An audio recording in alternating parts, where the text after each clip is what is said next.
Hey everybody, just going to take a quick break from the show to get you styled up with Stitch Fix. Shopping's hard. It's hard. With Stitch Fix, you get a stylist, though, who understands your style, your size, your budget, and they do all the shopping for you. Wow. This is excellent. Shopping, I'm telling you, shopping and figure out your style, it's overwhelming. Let somebody help you when it comes to getting dressed. We don't know what we're doing, so we let Stitch Fix help us out. A Stitch Fix stylist there. They know what works on us. We get the prices that make us look really good, and it feels good. You get some confidence boost walking around knowing that you're looking decent here. Oh, yeah. Yeah, we just give the stylist our sizes, style, budget preferences. We order boxes when we want, how we want, no subscription or any of that required. And they send called Just For Me pieces as well. Like, maybe you'd like this, and it's awesome. Outfit recommendations, styling tips. You keep what you love, you send back the rest. It's super easy. Yep. You can do it, and we are doing it because it's excellent. Personal styling for everyone. Get started today at stitchfix.com/STM. That's stitchfix.com/STM. Now back to the show. Hey everybody, just going to take a quick break from the show and tell you about Noom. Has Noom helped you? I believe it has. Oh, that's got an app. You can do tracking. It's terrific. It does. And Noom builds personal plans that can meet individual needs. That's the thing. Takes into account any dietary restrictions, medical issues, other personal needs. That helps build a plan that works for you. And yes, so I know that you've had your own personalized program here that you've been working on. And it's weight loss This is weight loss results that last. They stick around because you get yourself into a lifestyle change. That's what matters. That's mainly it. You can't just say, I'm going to cut that out for a month and then go back to it. That's not what it is.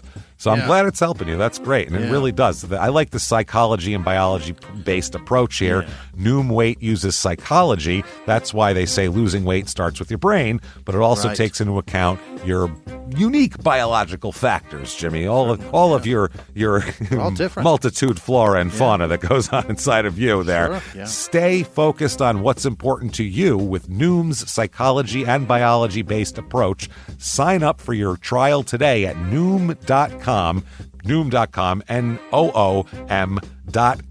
here. Based on 3.5-year study of actively engaged Noom users with minimum starting BMI of 25. Individual results may vary. Visit our website for more information. Welch's knows some things make zero sense, like why the algorithm knows your music tastes better than you do. But zero sugar and full flavor? We made that make sense with new Welch's Zero Sugar. All that passion fruit or tropical punch goodness and none of the sugar. You gotta sip it to get it. New Welch's Zero Sugar. Let's fruit stuff up.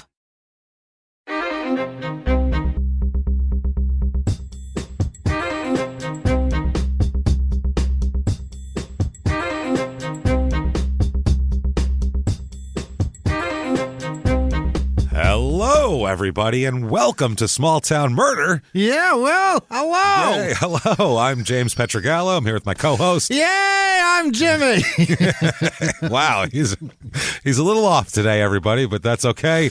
We're good. Is a new format. I'm a little weirded out. It's a new format we are going to do, and this is going to be a new weekly edition to the show. We've had a lot of people going, I'm all caught up on small town murder and crime and sports, and I listen to the Patreon. I do all this. We're going to fucking saturate you with it. Take an extra hour. So we're going to do this. We're going to do a short episode. This will not be like a shorter version of stories we've already done or anything like that. These are all new stories. There are some stories that we cover very quickly here at the top. There are some stories that we do while we're looking for stories. I'll be looking. I'll find stories that are insane, but there's just not enough backstory. It wasn't covered in the media. Exactly. Not enough backstory, not enough of the outcome, not enough of everything to fill in a full show. But the facts of the case are so insane that they need to be told. All right. And that's what this is going to be. So enjoy, buckle up very quickly. Just if you're listening to this the day it comes out, we're in Pittsburgh right now. We are. Freezing my balls off. Right now. We're cold and we're wet.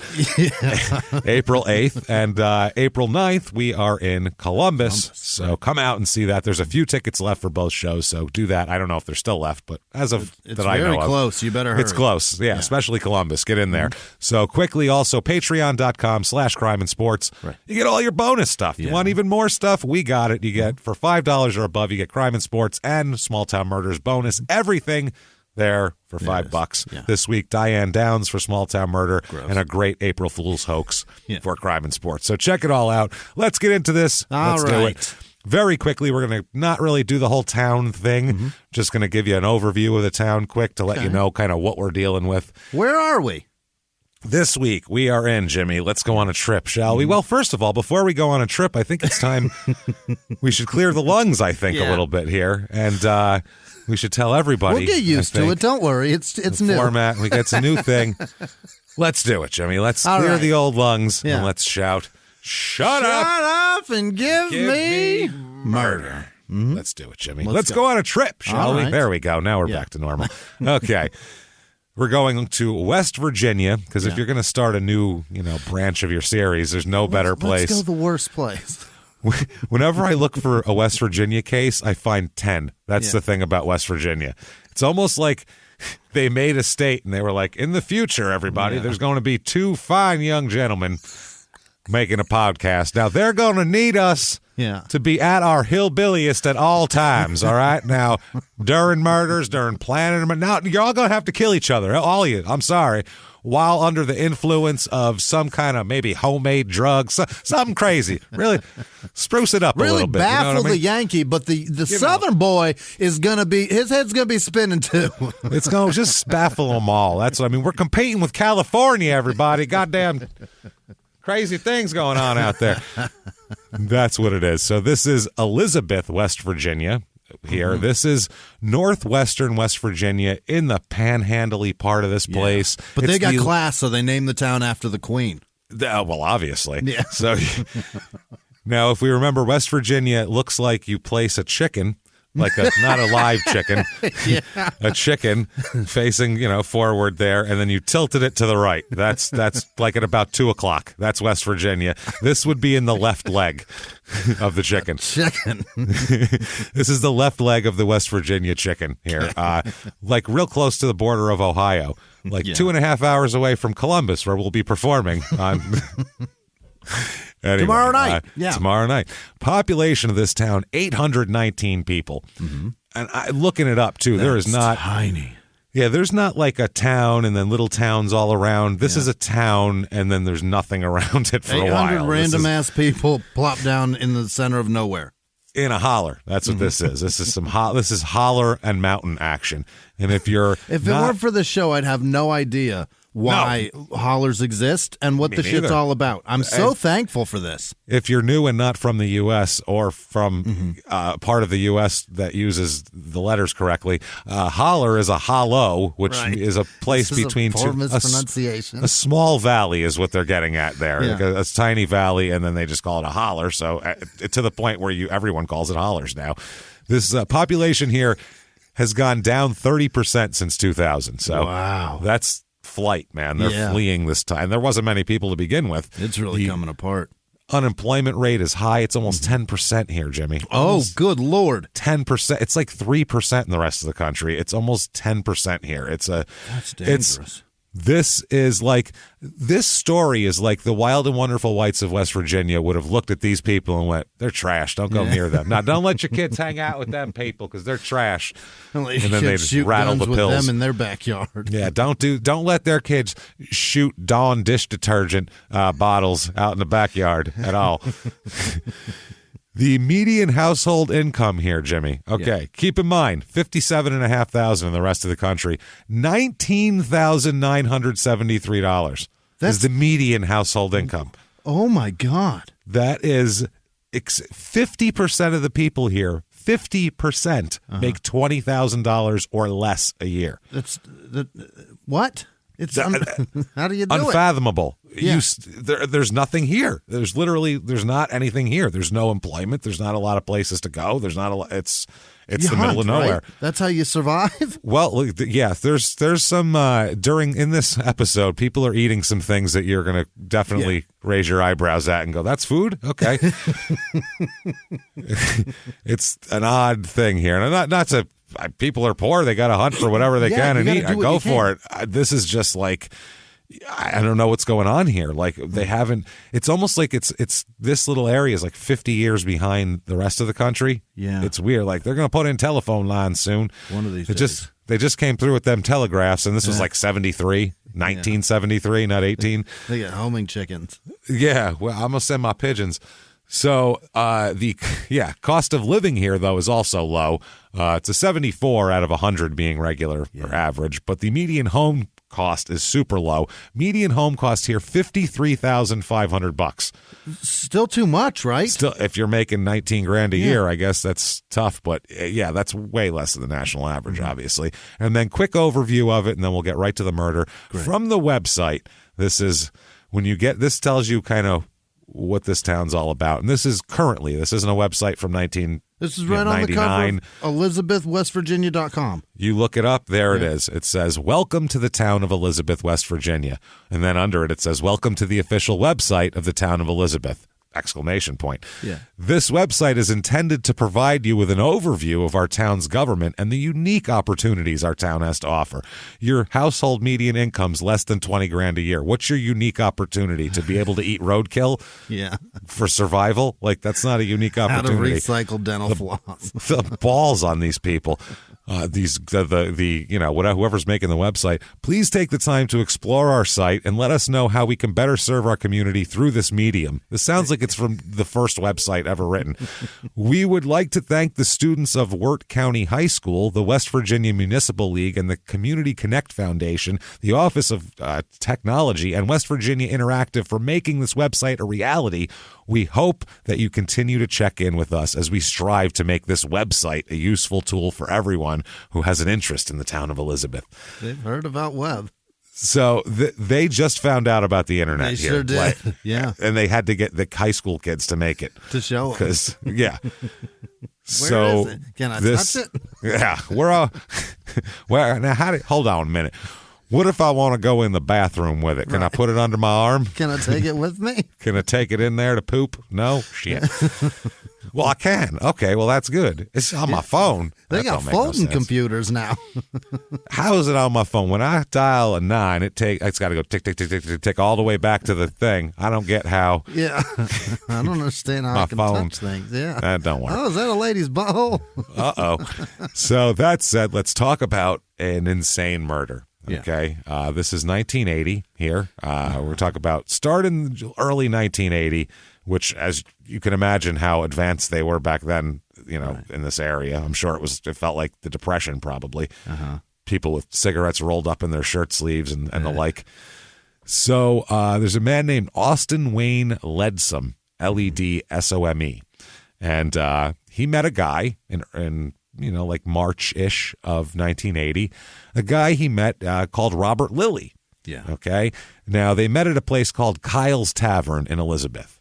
And Lilly, that's not really his name, though, Robert Lilly. I don't know where he got Lilly from. Yeah. Just picked it. But his real name is Robert Andrew Williams. Oh. There you go. So we got Austin Wayne Ledsome, Robert Andrew Williams. Now, both Ledsome and Lilly completely unemployed. Really? Obviously, it almost goes without saying if they're hanging out at the tavern in Elizabeth at this point after we gave you the town stuff here. They became friends, I guess, based on their mutual lack of employment. I don't know. Yeah, that'll bond you. What do you do all day? What do you do all day? If you're both there at noon at the tavern, I guess, why not? They became friends and agreed to start a business venture together. Let's do it. What do you think the business venture is, Jimmie? Well, I'll give you a car guess. Wash. You think maybe a side of the road car wash? We'll sell oranges. I got lawn mowers. We can, do some. No. Their quote business here is that they agreed to work together to collect junk and haul it to Parkersburg to sell. Okay. So that's their big together. Their big business is Bubbles from The Wire.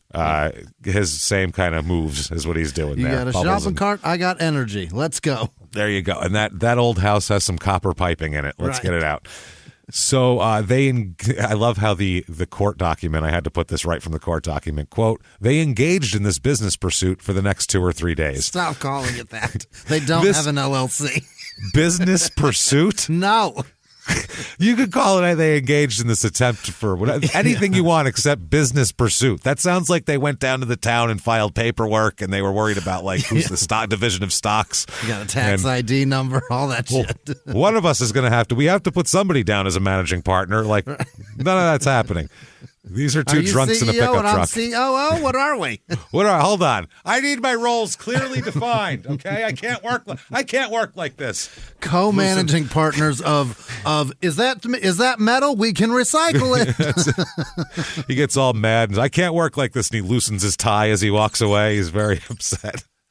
Co-managing partners is that metal? I hope that's metal. Pick it up. See how heavy it is. Oh, that's metal. It's a long name. We understand, but we say it all the time, so we can remember it very easily now. And I understand that scrap yards probably have LLCs and shit like that, but they own land and they hold the scrap there. These guys that's a business. Don't own that is shit. A business. Yeah, that's a business. Yeah, they buy and sell shit and melt it down, and but they do stuff. These guys' business is being customers of a scrapyard. Yeah. If you've ever read The Corner, which is David Simon, who wrote Homicide, it's his book, The Corner. It's about these people who are a whole neighborhood and all these different people who are really fucked up on drugs in the whole neighborhood. And everybody's business venture is to take piping out of houses and, break into the old school to steal a big furnace pipe that weighs 40 pounds. And it's all to take it to the scrap yard to make $20 to get shit for the day. I got an LLC to be a customer of a scrap yard. Yeah. To stand on a line with a shopping cart. So... And it hurts to laugh at their misfortune and how fucking backward their life is at this moment. But you gotta think they probably did this to themselves. Well, this is the thing. Yeah, we're not. These aren't the most upstanding, trying your hardest, these people. When we get into this story, you're gonna go, oh, these are all terrible people. So making fun of them now, you might go, oh, that's mean. You're kind of punching down. No, we're not. I'm telling you. First of all, we were just as trash as anybody for always. But when you hear what these people are like, you go, yeah, this isn't like a societal problem. These people like to drink in the morning problem. That's the issue. So not that's even a problem. With coffee, just straight up. No, not an Irish coffee. We're talking just taking nips off mixers. the bottle. So Leadsom here, Austin Wayne Leadsom, he spends Friday night, June the 6th, at Lily's house. Yeah. We're going to call him Lily, even though he's Robert Andrew Williams. He knows him as Lily, so we'll stop there. Lily's house, which is off Oxbow Road in Ritchie County, which is nearby here, but not, where the murder takes place. So the next morning, after a breakfast of Groundhog, I shit you not, Jimmy. This is an official court document of the state of West Virginia, which I don't know how official that would ever be. It might have been made on the back of a Waffle House menu with crayons, but still, even that, it's an official document. I really want to know how that's prepared. Is that Groundhog? Is that like groundhog tacos? Or? For breakfast too. That's the other thing. It seems like is it eggs and groundhog? Is it groundhog and groundhog and grits? That's what I mean. Ground and grits they call it down there. Is it ground and grits? What are we getting? What are we? Do you just take the groundhog, put it in a bowl, and pour milk over it? I don't know. And there's other animals around, right? How the fuck do you cook a groundhog? Oh no! I assume you got to take the whatever that is on the fur or something off of it. Do you just jab a stick through it and hold it over a fire like a marshmallow, like a hot dog when you're camping? Maybe. I think. Does it go in a bun? Maybe this guy's an excellent butcher. Maybe he fillets it out and does loins and makes bacon strips out of it. He's got the pink salt and he throws it from up top like Gordon Ramsay. How do you cook a groundhog? I want to know. If anybody knows, you need to make a cooking show. Please. Groundhogs with so-and-so. Cook West Virginia holler cuisine, and I need to know how a fucking groundhog is prepared. And for breakfast, too. For dinner, you might prepare it one way, but you don't want to do that for breakfast. It's a different preparation for breakfast, obviously. You want it to be...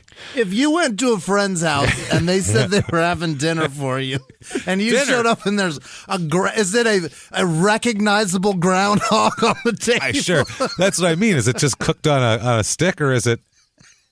I'd assume you'd have to... Does it have like a little olive in its mouth? Because it's not big enough not for an an apple. Yeah. Wow. I don't even... I'm having a hard time Breakfast. getting past after a breakfast of groundhog. The court document shouldn't have just... They really should have got deeper into that. To explain, blah, blah, blah, blah, blah. That should have been a rosemary, side note. rosemary groundhog. Fennel, maybe? Maybe you cook it like lamb?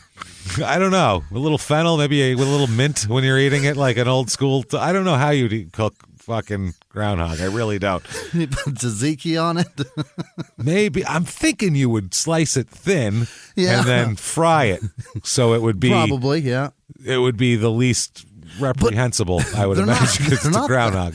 It depends. I guess Punxsutawney's pretty fucking big, but how big do you... Yeah. How big? How much meat was on that little guy? Yeah. It's a lot of fur. I don't know what's under that. If we shaved a groundhog, what's it look like?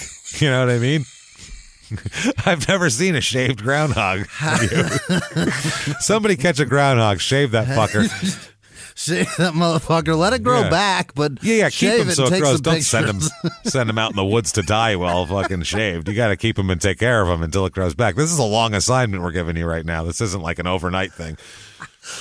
So, that pioneer woman's eating a groundhog. She's had a groundhog before. Definitely. She's like, it tastes like chicken. And then chicken. All the dark meat of the chicken. Hey, the chicken.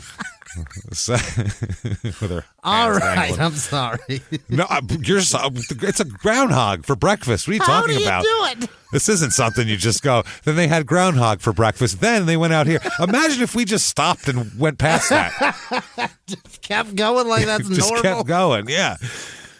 I can't. As comedians, we can't hear that people ate groundhog for breakfast and not go, hold on a minute. Pause. What? Can you tell me more about that story? How'd you do it? That's fascinating. I need to know more. So many questions. What toast goes with it? I'd love to know. We know that people eat possum a lot, but just groundhog we've never heard. So I guess at this point, Lily and Leadsom, the team of Lily and Leadsom, which sounds like a bad cop show from the 80s. Sure Lily and Leadsom, they have groundhog for breakfast and then solve the case. Out there with groundhog burps. They discussed hauling a load of junk to Parkersburg. Yeah. That's depressing. Let's talk about hauling junk while eating our groundhog for breakfast is a depressing way to start the day. But then they decided, rather than do even this business venture here, I mean, we've been doing it for 2 or 3 days. We've been pushing the envelope here. So let's take a break instead today. You're going to take a day off? Let's take a day off and go fishing. Let's do that. Yeah. So they said, let's go fishing. First of all, but maybe they need the fish if they're making groundhog. dinner, it sounds like, yeah. I hope so. So they got their fishing poles, put them in Lily's truck, and drove out of the hollow because they're in a holler here. So on the way, of course, they met a man named Red. Yeah. At a cabin not far down the road from Lily's house. Everybody lives in cabins back in the holler, too. Like this... Think about it. These roads aren't that good. Oh, but there's 12 dudes of those 900 named Red, too. Oh, there's a lot of red. Which Red is this? Is this Bone Holler Red or Groundhog for Breakfast Red? Which one are we talking about? Oh, Groundhog for Breakfast Red. I know him. Yeah. So they meet Red, and they stop to chat with Red, as one does. When you pass Red's cabin, you stop and chat with him. It's part of the whole deal. And Red invites them, hey, you want a sip of this? And hands them a gallon milk jug. Uh-huh. Now, you'd think, hey, it's the morning. I mean, does milk go with groundhog? Well, it doesn't matter because there's no milk in the milk jug. Of course not. Of course not. There is a purple mixture in there, which is grape juice and vodka in a milk jug. Out of a milk jug in the morning. In the morning. That's what I mean. When we're saying... a lot of this is self-inflicted. If you're drinking vodka and grape juice out of a milk jug in the morning in your front yard, you're not going to get a lot done that day. I'm sorry. You're belly full of groundhog. You're just not going to get a lot done that day. I'm sorry. The things that they've put inside their bodies pre 9 a.m. is crazy. The chances that you're going to be a valued and productive member of society are slim to none at this point. So, of course, they go, why, sure, I can't turn down grape juice and vodka from a milk jug from a man named Red. I'm thirsty from the groundhog. So Welch's and vodka. Wow. Thirsty from the groundhog's like hungry like the wolf. It's a similar situation you end up in. And I'm thirsty like the groundhog. I imagine it's salty. It probably does make you fucking thirsty. I'm thinking it is. You got to salt it up to get that whatever flavor out, I would imagine. Woodland flavor. So they're drinking vodka and grape juice out of a milk jug with Red. They drank all the liquor, everybody. Yeah. They sat around passing it around. Whole gallon, all gone. So they figure at this point, you're good and buzzed, it's time to keep fishing. But no, they're like, well, now we're out of booze. Shit. So they drove to Elizabeth to get more booze. Okay. Obviously. So because Elizabeth is the closest town to them. It's right there. So they return to Oxbow Road, where they found a party in progress at a neighbor's house. What is happening around here? It is the morning. This place sounds great. I'm picturing, I get it that it's stereotypical, but let's look at what we've heard so far. Yeah. This party, there's a guy blowing on a jug in this. There's a guy, overalls, no shirt, no shoes, going while people fucking somebody's dance slapping around. 2 spoons on their legs. That's all I see. It's like the old Mountain Dew ad. That's what I see. Like that guy's on the porch. I don't know what's going on. So there's a party. So they decide, well, shit, let's party down. It's, why not? So a little while later, a guy named Denver Ash arrives. Okay. A guy named Denver Ash. And Denver Ash is, Jesus Christ. Fucking Denver Ash. Sounds like a guitarist for fucking Tool. This is just insanity. I don't even know how to describe what's going on here. So, Groundhogs, Denver Ash. I can't with this fucking thing. I really can't. This place is nuts. Go on, please. This is crazy. So with Denver Ash, because, he's got to have a guy named Denver Ash doesn't come alone, obviously. That's a real name. Denver Ash is his name. Not even with an E, Ash. What year is this? ASH, 1980. That's the most progressive. Like today, every suburban white woman would name their kid that, but some mountain town, Boise, it's our girl Boise and our boy Denver. That's what you'd have. It would be that. And this is our other daughter Aspen. She's 16. She just got her license. She came home from ballet class or some shit. I don't know.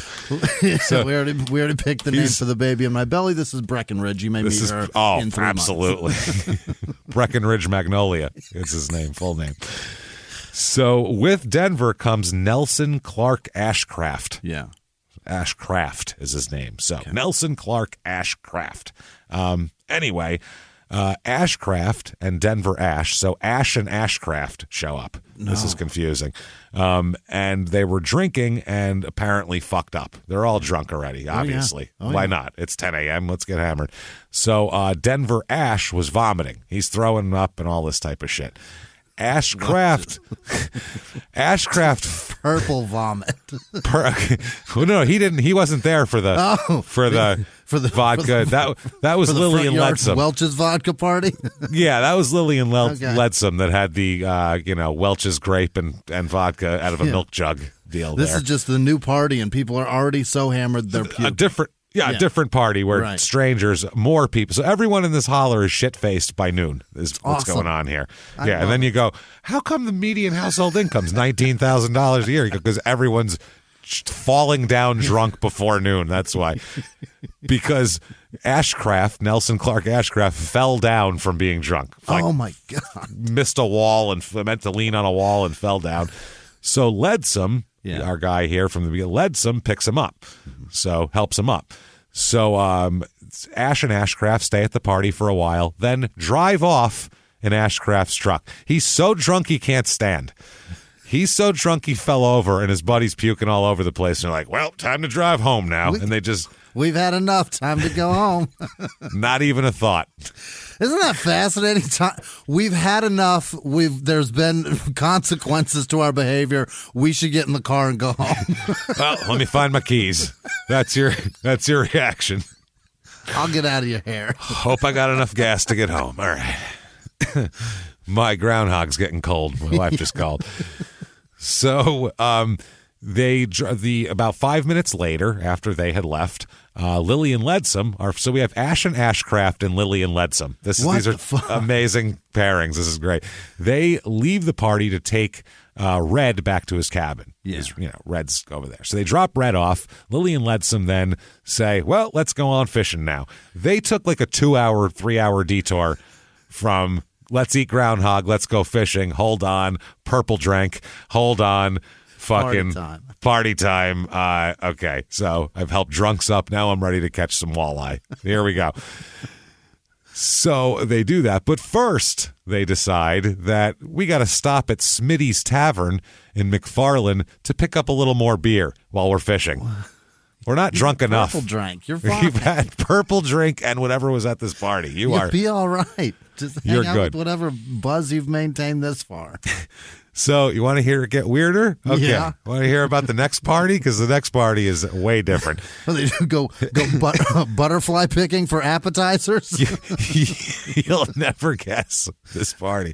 Yeah, they go grub hunting, it's called. And then they just get quail and nip the heads off them with their teeth. And just eat the heads only. No, that's it. They throw the rest out. They toss the heads where all the vitamins are. Mama told me. Brains are full of iron. That's where all the good vitamins are. Protein keeps you going. Spit the beak out, crunch up the rest. You don't need that body. That's just meat. I can get meat from a groundhog. I don't need it from a quail. Now they get to Smitty's Tavern. Here, Lily and whatever the fuck, Leadsom, I almost called him Ledbetter, Lily and Ledbetter, Leadsom and Lily, they get to the tavern. When they get there, before they get into the they can't go anywhere without running into people drinking. Yeah. When they get there, there's a group of people in the parking lot of the tavern sitting under a tree, talking and drinking. It's a bar parking lot. Yeah, you got the indoors. You could go in there and do this. Nope. We'll do it right out here. So this is insane. The group included Ashcroft and Ash, our other pop by too. Team. Yeah. They're drinking there too, and also a young woman named Glenda Roush, Roush, because you got obviously this is going to be catnip for ladies. Drinking under a tree in a tavern parking lot at noon is going to be obviously how you get all the ladies in. Only the hottest guys do it. Hey everybody, just going to take a quick break from the show to tell you about the safest sponsor ever, Simply Safe. Absolutely, these people will keep you safe. It's amazing. You know that every 26 seconds a burglary takes place in the United States, according to the FBI. That means that by the time this podcast is over, dozens and dozens of homes will have been targeted, ransacked. God knows what happens here. So protect your home before it's too late with Simply Safe proactive security system. Simply Safe helps stop threats before they even have a chance to break in. Named Best Home Security System by U.S. News and World Report 5 years in a row. And by us for about the last 8 years as well. If you trust us, believe me, you want Simply Safe. So visit simplysafe.com/small to claim 50% off a new system with professional monitoring plan and your first month free. That's simplysafe.com/small. There's no safe like Simply Safe. Now back to the show. This show, Small Town Murder, is brought to you by BetterHelp. Get yourself some therapy, everybody. Honestly, here. We often hear about red flags that you should avoid. Hey, that's a lot of a thing. It's become a real phrase now, real cliche. But why don't you focus also, you look at like green flags in friends and partners. Look for good things as well. Right. And maybe you're not sure what that looks like, though. Therapy can help you figure that out. What are positive things? What are the green flags? And then you can practice them in your relationship. It's absolutely a fact. And so, honestly, we absolutely are huge advocates for this. It really, really helps. BetterHelp is fully online, making therapy affordable. It's convenient. They serve over 5 million people worldwide. You can access a diverse network of more than 30,000 credentialed therapists, wide ranges of specialties there. Here's the coolest part. You're not getting along with your therapist, you're just not feeling it, you can switch at any time, no extra charge. Wow. The thing is, they want you to get help. That's it. And you can do it with BetterHelp. Discover your relationship green flags with BetterHelp. Visit BetterHelp.com/smalltownmurder today to get 10% off your first month. That's BetterHelp, HELP.com/smalltownmurder. Now back to the show. So Lily, from his truck here, he calls Roush over. Come here, little sweet honey. Hey there, sugar. Go on over here, sweet thing. Calls her over to the truck window and offers her a drink of the vodka and grape juice mixture, which they've reconstituted and is now, they didn't have it. They left the milk jug with Red, obviously, but this is in a Boone's Farm Tickle Pink wine bottle. Perfect. So they have poured from a milk jug into a formerly used Boone's Farm bottle, which new Boone's Farm is gross enough, and then taken it with them. The bottom of that. Then offered it to a lady. No. So yeah, buy you a drink, dear. He's a real fucking charmer, this guy. Let me tell you something. He's charming wow, this guy is something. This says pink drink, and it is purple, so it is obvious that you have done doctored this. Oh, and you're just taking drinks from strangers in trucks. Man. So she takes a drink. Yeah. Sure, why not? I'm in the parking lot drinking anyway, might as well. Then she goes inside the tavern. Okay. So Lily and Ledsome, they exit the truck and approach the team of Ash and Ashcraft. Yeah. So Lily and Ledsome, Ash and Ashcraft. Lily and Ash and Ashcraft spoke cordially for a few minutes here until Ashcraft accused Lily out of the blue of putting acid in a spring nearby. What? If Love Off the Grid, you know springs now. Yeah. Okay, if you've watched Love Off the Grid, the Charlie in North Carolina, at one point their water doesn't work and they have to climb up this whole thing and clear the mud out of a spring. These mountains, there's a whole ecosystem on the mountain. Everybody on these mountains, all their water comes from these springs, so that's all a communal thing, so they all try to keep it right. He's saying, you put acid in a spring. Tried to fuck everybody. So Lily said, no, I didn't. Yeah. Not at all. And he tells Ashcraft that he, quote, didn't want no trouble at that point. So I didn't, you're drunk. I picked you up from falling earlier. At that point, you weren't mad at me for poisoning a spring. But at this point, you're angry an hour later. So spring spiking so-and-so. So rather than leave, Lily sends Ledsome. He said, why don't you go into the tavern and buy some beer? Some booze ought to put this fire out. Let's get some road sodas. We'll calm everybody down. We will fix this with alcohol. then Denver Ash, while Ledsome's inside, Denver Ash jumps in and accuses Lily of, quote, talking around town about me. Oh. So they said, you put acid in a spring, and my friend says you've been talking around town about him. So let's get into this. Okay. Lily replied, quote, you guys have got a big mouth and nothing to back it up with. Oh, boy.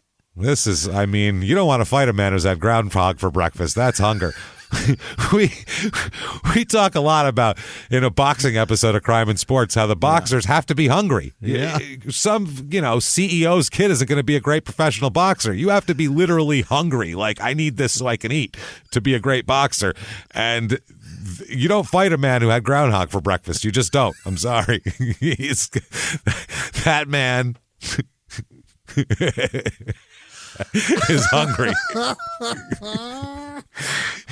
And you're interrupting the beer run he's doing on the way to get dinner. So don't fuck with this man. I'd leave him alone if I'm these guys, if I'm Ash and Ashcraft.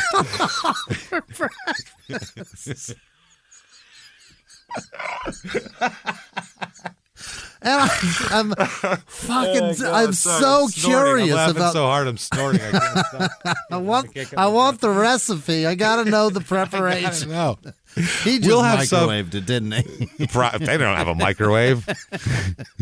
I'm telling you, this is a shopping cart with a sterno thing under it. They're like, it puts good marks on it with the cart that they stole from the Piggly Wiggly, which, by the way, is nearby. There is a Piggly Wiggly.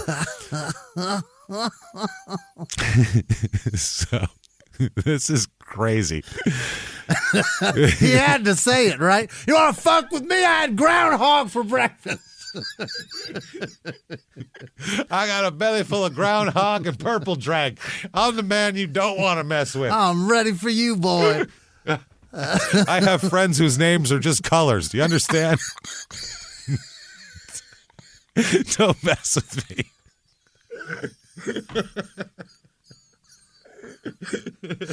I've got to wipe the tears from my eyes to read here. Names of colors eating groundhog for breakfast. That is a specific man. Very specific man. It applies to like just this guy, the entire population. So, okay. This is insane. So, well, I guess this scene is insane. It's crazy. That's what I mean. This is all in one morning. You this can't is going write on. this. This is insane.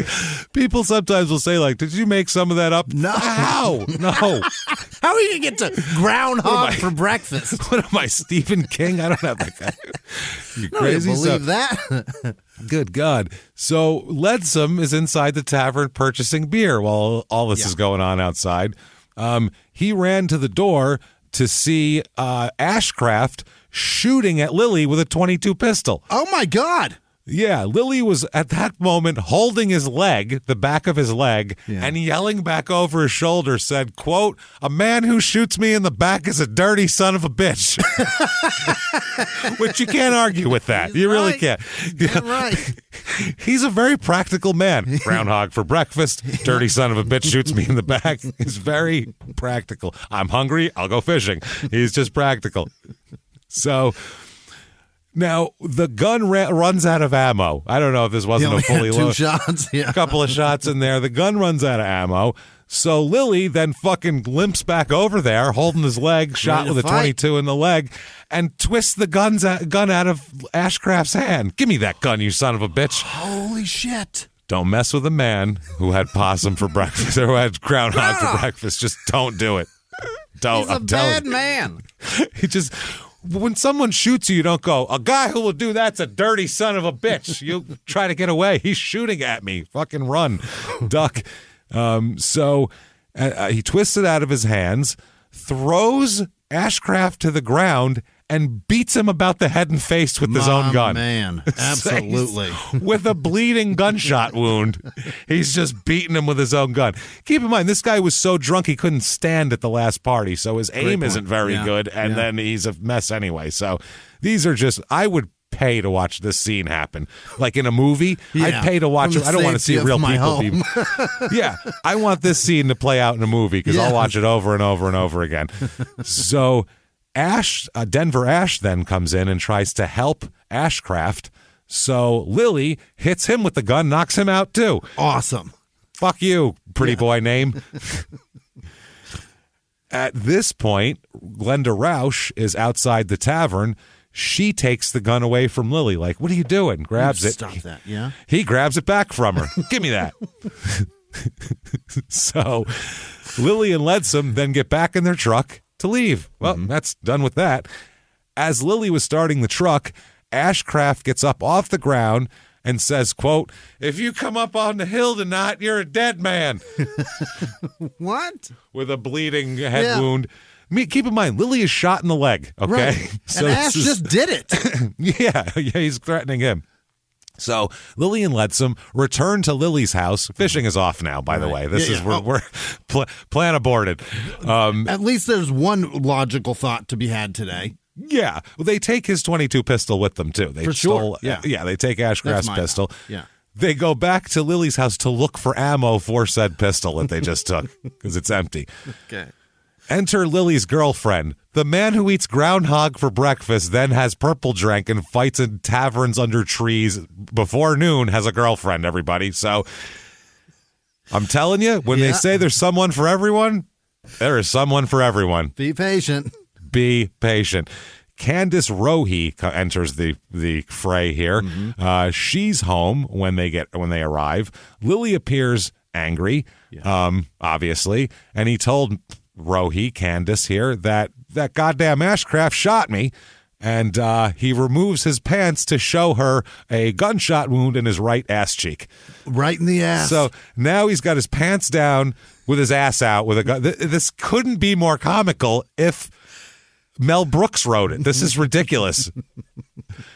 So Lily rummages through the house and finds one shell for the pistol. He finds one bullet. I know that thing's around here somewhere.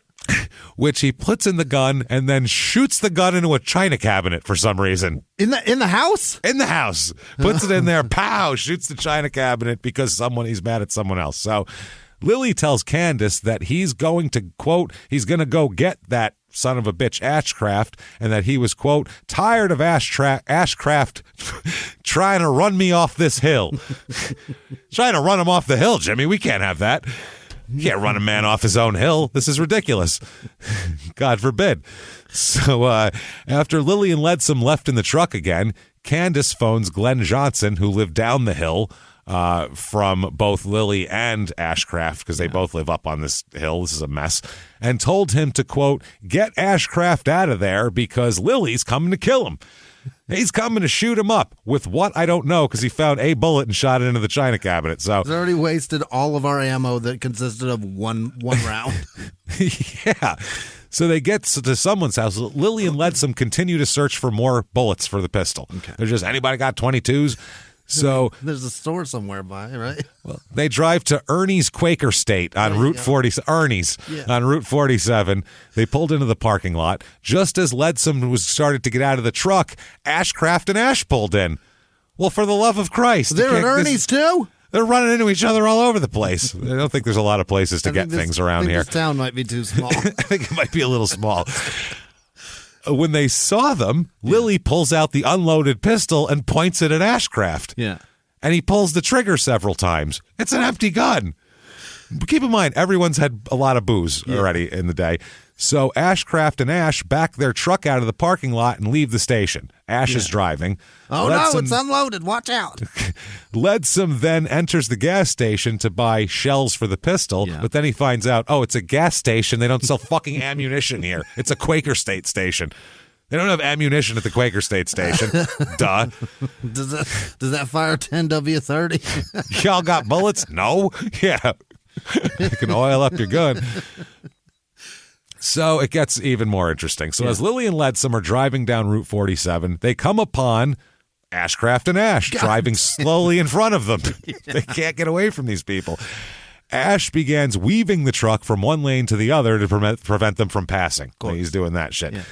Lily tells Leadsom to hang on and guns it. So he fucking guns the gas and rams the truck in the rear end. Yeah, this is crazy. This is a movie. I thought you were going to say punches it to pass him. No. Goes right up go their like ass. In the weeds around him. No, pow. Dude, people have lived differently in this area, man. They're just living differently. Hang on, pow, does that. Hang on, I don't give a fuck about this truck. The collision knocks Ashcraft's truck around in the road, slid it sideways and off into the gravel on the side. Oh, yeah, like a cop. Yeah, so Ash gains control of the truck and starts back up Oxbow Road, but then gets stuck in the mud. Jesus Christ. What a day. Lily's truck is fucked up from the collision, obviously, and he and Leadsom pull over to the side of the road. Yeah. When they pull over, they see Ashcraft and Ash stuck in the mud. Yeah. So Lily gets out of his truck and runs up the road after them. Before he could catch them, though, Ashcraft and Ash got in the truck, got unstuck from the mud, and drove off. Lily then runs back to his truck, get in, hops in the truck, And where Ledsome is holding the hood, which is all fucked up, they pull the hood off because it's like half off and throw it over the hill. They just frisbeed the thing. He could have scrapped that. Nope. Frisbee, that's what I mean. He knows the value of a hood. Frisbees the hood and gets back in the truck. The truck starts after some difficulty, and they head toward McCulley's store to look for shells for the pistol. Okay. On the way to the store, he had to stop to adjust the fan on his truck to stop it from hitting the radiator. Yeah, doing that. Spinning. Yeah. Once at the McCulley's, Lily sent Ledsome in to see if they had any shells while he put some water in the radiator, which had been damaged, obviously, because it's leaking, so you just pour more in and it's going to stay. Ledsome knew that Lily was angry and told the clerk at the store, quote, if you do got any shells, do not sell them to Bob Lilly because someone might get hurt.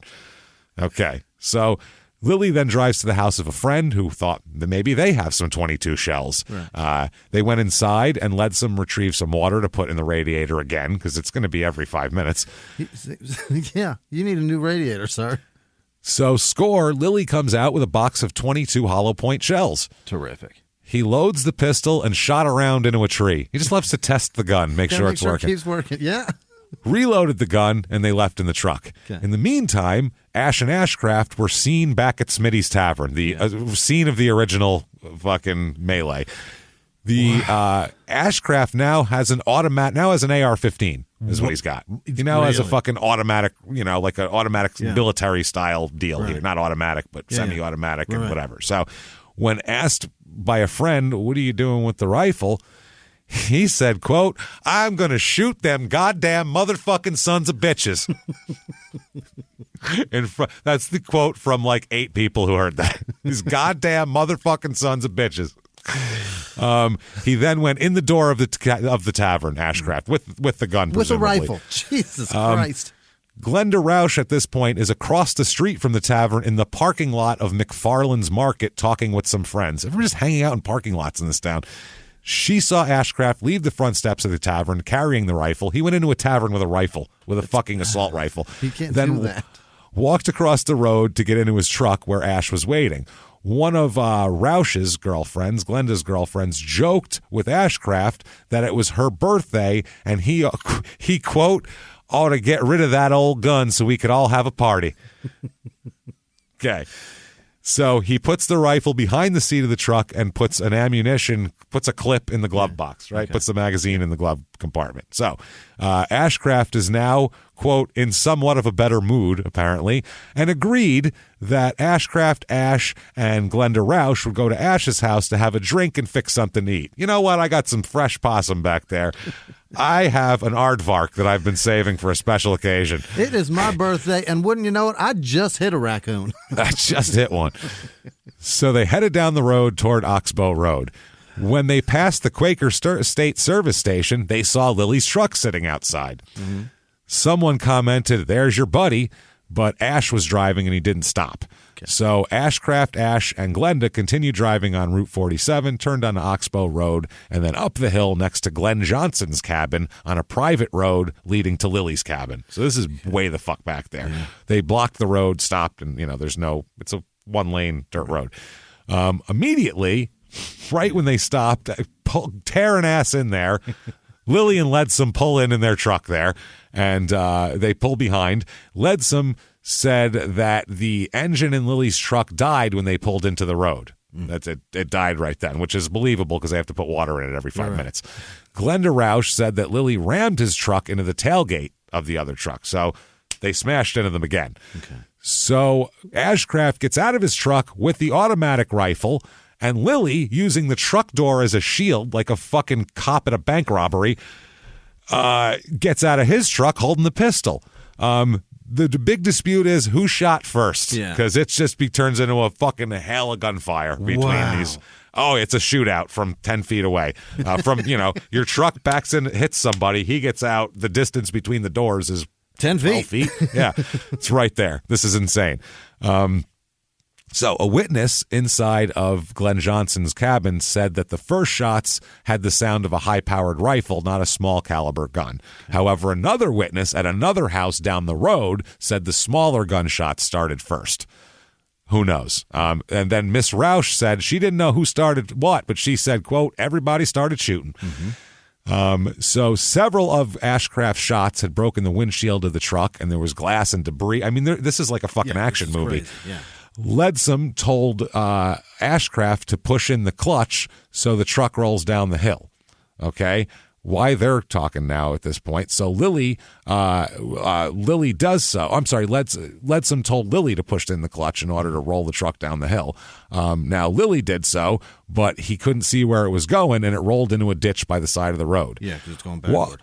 While this is going on, they keep firing at each other now. At one point, Denver Ash is wounded in the arm. He manages to slip away inside the house. Later, Glenda Roush managed to get away into the house. By this time, Lily had emptied the .22 pistol. He gave it to Leadsom, who was still in the truck, and he said, quote, if you don't load this gun, we're both dead. Reload! So, reload! Leadsom opened the cylinder, started to load the pistol when a shot came. It's a revolver. Jesus It's a revolver, Christ. Jimmy. Yeah, it's a revolver. This is not good. A shot came through the windshield and hit Leadsom in the side of the head, causing him to spill the box of shells. Leadsom then threw the unloaded pistol back at Lily. By this time, he stopped firing Ashcraft, okay? Lily gets out of the truck and tries to retreat down the hill with a fucking assault rifle shell in his head. Right. I don't know how that happened, but yeah. So Lily's walking down the road. Leadsom heard Ashcraft say, I've got another clip. Leadsom then heard Ashcraft put the clip into the rifle, and then a single shot was fired, and Lily fell to the ground, clutching his leg. Then Ashcraft came down the road, past the truck, stood over Lily, pointed the rifle at him, and told him to, quote, give me my gun, because the .22 is his, remember, from the beginning. Lily responded by pointing the unloaded pistol at him and pulling the trigger, but it's empty. Oh, no. I don't think he knows what's going on right now. I think he's a little Now, Leadsom is now half in, half out of the passenger door of Lily's truck. He saw Ash coming down the hill carrying what appeared to be a .22 caliber bolt-action rifle. More guns are involved in this. Oh, God. So Ash passed Lily's truck and approached Ashcraft, who was twisting the pistol out of Lily's hand and putting it in his back pocket. Before Ashcraft got the gun away from Lily, Ash said to, quote, shoot him first, and started working on the bolt rifle, like to get it to go here. And Ashcraft moved to the side. So Denver Ash then stood over Lily, pointing the rifle at his head, and fired a shot. Oh, boy. After the shot, Leadsom saw Lily quivering, and he said that it was a manner as if, quote, the life was going out of them. So Leadsom takes off running down the hill. The Ashcraft fires several shots in his direction, but doesn't hit him while he's running. Oh, Jesus. The bullet cause of death officially is a bullet wound to the center of the forehead. Wow. Also, bullet wounds in the left leg and left foot. The fatal head wound was made from a gun whose barrel was 6 to 8 inches from his face. That's ridiculous. Executed him. Murder. That's straight murder. There was some indication that the fatal wound was made by a high-powered copper-jacketed ammunition and not by the .22 caliber one, like they said it went down. Mm-hmm. Yeah. So very quickly here, we'll talk about this trial here. The jury, okay? This is all we're going to talk about, the jury. 12 angry groundhogs. That's all it is, just angry, with one with glasses, one taking notes. The questioning by defense counsel revealed a number of the prospective jurors with a possible prejudice or bias. How, you may ask? Well, let me explain. 4 of the jurors had family members employed by law enforcement agencies. Mm-hmm. That's normal. It's a small town. That makes sense. 4 of the prospective jurors were acquainted with the prosecuting attorney. One of these jurors went to the same church as the prosecutor. Another was a neighbor of the prosecutor. The prosecutor was married to a cousin of another juror. Starting to get a pattern here? This town's too small? Yeah, their gene pool is too small. The 4th was a friend of the prosecutor. They hunted together, and the prosecutor had performed some legal work for this juror, pro bono. 7 members of the jury panel had read newspaper articles concerning the previous trial of the Ashcraft, by the way, has been convicted of murder in the past. That's the other thing. So he's got a previous murder conviction. By the way, all 4 of these jurors admitted they knew members of the victim's family as well. Okay. Because one juror admitted even that she had spoken with various persons, including police officers, about this particular case. Another juror admitted discussing the case at work. The 2 others admitted they had heard general talk about the case. One prospective juror's grandmother may have served on the jury that returned the indictment charging them. Another prospective juror was a neighbor of Glenda Rausch, a defense witness. Another one was a neighbor of Trooper Proctor, a witness for the prosecution. Right. And at least one prospective juror was a neighbor of Trooper Frum, who had helped that juror with a problem. Trooper Frum had also returned a stolen toolbox to another prospective juror. It's too small here. Change of venue. But this is the reason that you do it, not because people saw some shit on the news. This here, you got emotions tied up in this. Now, the statement of Ash shooting him in the head, that comes from Ash himself. He says he shot him in the head, but none of the evidence bears that out. The witnesses say it was Ashcraft, and including the forensics, so it's, the ballistics of the whole thing. So I don't know why he's trying to take the fucking blame for it, but he certainly is. The cops never recovered the weapon that Ashcraft was using. Really? They never recovered it. They never found the AR ever. He put it somewhere up in the holler, and nobody ever found it. You can hide. Yeah. There are mine shafts and shit down there. You can throw something, and it's fucking gone. Way up a groundhog's ass. You won't find it till it's cooked. Or what they do, they could tie you up and put food on you, and the groundhogs eat you. That's how it works. Like Richard Kuklinski did with the rats. So the state made no claim that what they did, there's a big to-do over, they couldn't find the rifle, but they know what kind of rifle it is based on the ammunition. Right.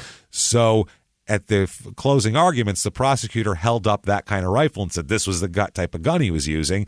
They say that wasn't the gun he used, though, so that's inflammatory because they're just showing that could have been a more imposing-looking gun than the one he had. Yeah. So, well, maybe if he didn't throw it down a mine shaft, we'd have that to decide on. Yeah. So, anyway, they said the probative value of the rifle outweighed any prejudicial effect on the jury was the whole thing. Like, they needed to know what kind of thing it was. Verdict comes in for Ashcraft. Yeah. He is found guilty of murder. Yeah. Extremely guilty of murder. Yeah. This is almost like these people are all, you almost just go, what happens in the holler stays in the holler, and you fucking go about your bit. Like, it's so crazy up here. How do you adjudicate this justice? Yeah. How do you parse legalities here with this day? If you heard that story, you go, Jesus, I don't know. Everyone goes to prison. I don't know. Everybody's done some bad shit today for sure. Yeah. Now, West Virginia, no death penalty here. So, is that right? No death penalty, but you can get life. If you're convicted of murder, you're going to get life either with a recommendation of mercy or without a recommendation of mercy from the jury. And that basically means a parole or no parole is what that is. No mercy is no parole. So they give him, you, sir, may fuck off, life with a recommendation for mercy. Is that right? Yeah, they're like, this was all pretty crazy. So, I mean, I don't know. Who hasn't had a breakfast of Groundhog, ran into Red, had some purple drink, partied down, drank some Boone's Farm bottled fucking purple drink, fought with a guy in a tavern parking lot, then hunted him the entire day until you finally have a confrontational shootout like you're in a fucking Rambo movie. That's perfect. It could happen to anyone. The okay holler. Pang, pang. So on the appeal of this quickly, the appeal was mainly on the fact that the defense counsel was denied individual voir dire of the jurors. Mm-hmm. They weren't allowed to talk to the jurors and find out the extent of whatever. Right. So they're saying that they didn't, that's obviously prejudicial to him.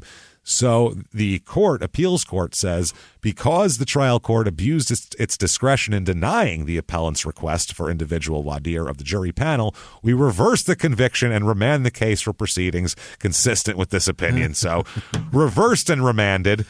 And from what I could find, I couldn't find another case. So I think they just dismissed. I don't think they ever followed through on it. I think they just said, fuck these hillbillies, washing our hands of the whole thing. Whatever. His jail cell has a sign that says "Gone fishing." Now is that what? Gone it is? fishing. That's it. Gone fishing. There's just a half-eaten plate of groundhog sitting there. He'll never come back to it. Flies are around it. Bumping his day. That's it. That's real quick one.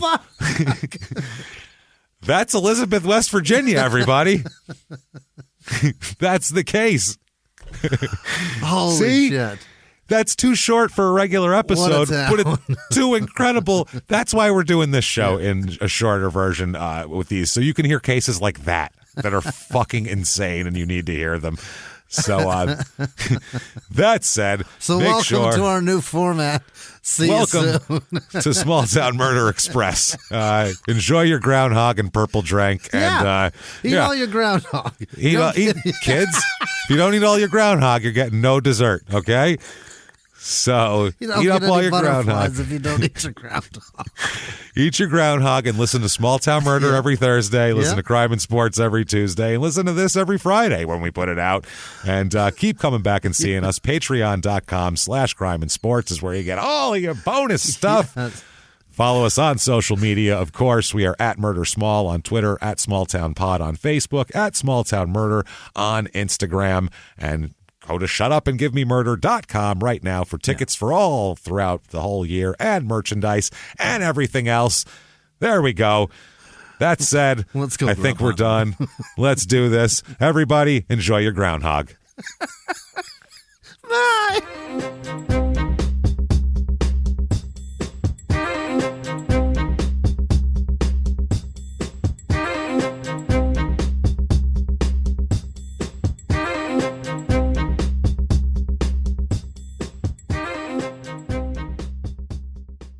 If you like Small Town Murder, you can listen early and ad-free now by joining Wondery Plus in the Wondery app or on Apple Podcasts. Prime members can listen early and ad-free on Amazon Music. Before you go, tell us about yourself by filling out a short survey at Wondery.com/survey. He was hip-hop's biggest mogul, the man who redefined fame, fortune, and the music industry.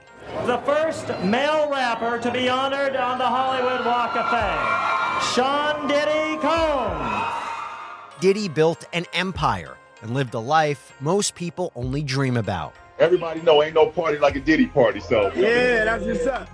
But just as quickly as his empire rose, it came crashing down. Today I'm announcing the unsealing of a 3-count indictment, charging Sean Combs with racketeering conspiracy, sex trafficking, interstate transportation for prostitution. I was up. I hit rock bottom, but I made no excuses. I'm disgusted. I'm so sorry. Until you're wearing an orange jumpsuit, it's not real. Now it's real.